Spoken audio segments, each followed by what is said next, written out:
ఓం శ్రీ పరమాత్మనే నమః.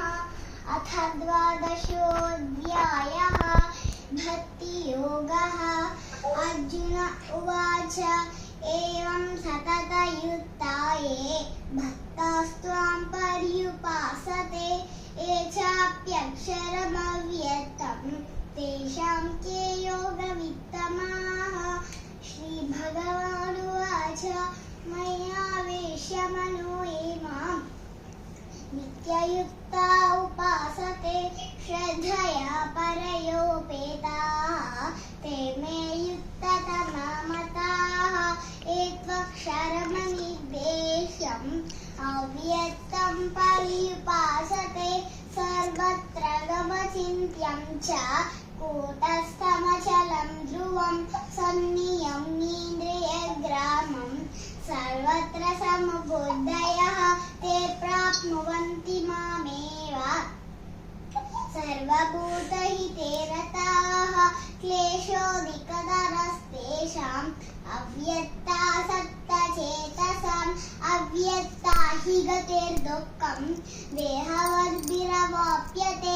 ఏ తు సర్వాణి కర్మాణి మయి సన్యస్య మత్పరాః అనన్యేనైవ యోగేన మధ్యాయంత ఉపాసతే తేషామహం సముద్ధృతః మృత్యు సంసార సాగరాత్ భవామి న చిరాత్ పార్థ మయ్యావేశిత చేతసాం మయ్యేవ మన ఆదస్త్వ మయి బుద్ధిం నివేశయ నివసిష్యసి మయ్యేవ అత ఊర్ధ్వం న సంశయః.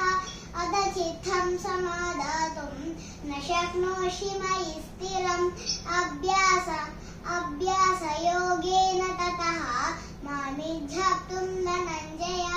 అభ్యాసేప్యసమర్థోసి మత్కర్మ పరమో భవ మదత్తమపి కర్మాణి కుర్వన్ సిద్ధిమవాప్స్యసి.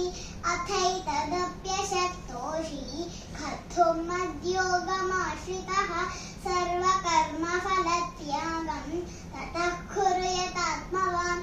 శ్రేయో హి జ్ఞానమభ్యాసాత్ జ్ఞానాధ్యానం విశిష్యతే. ధ్యానాత్ కర్మఫలత్యాగః త్యాగాత్ శాంతిరనంతరం. Okay ma'am. అంత ఫ్లోగా వచ్చేసాడు మొత్తం వచ్చేస్తుందా మీకు? వచ్చేస్తున్నా. 12th చాప్టర్ మొత్తం వస్తుందా? నెక్స్ట్ వీక్ మళ్ళీ చెప్పించుకుంటాను ఈ చేత. చాలా బాగా చెప్తున్నావు. Okay ma'am. జై గురుదత్త. ఎంత నీట్ గా రెడీ అయి కూర్చున్నావు, ఎంత బాగా రెడీ అయి కూర్చున్నావు చూడండి. గుడ్. చాలా బాగా చెప్తున్నావు బంగారు. Okay ma'am. చక్కగా ఉన్నావు. నెక్స్ట్ జై గురు.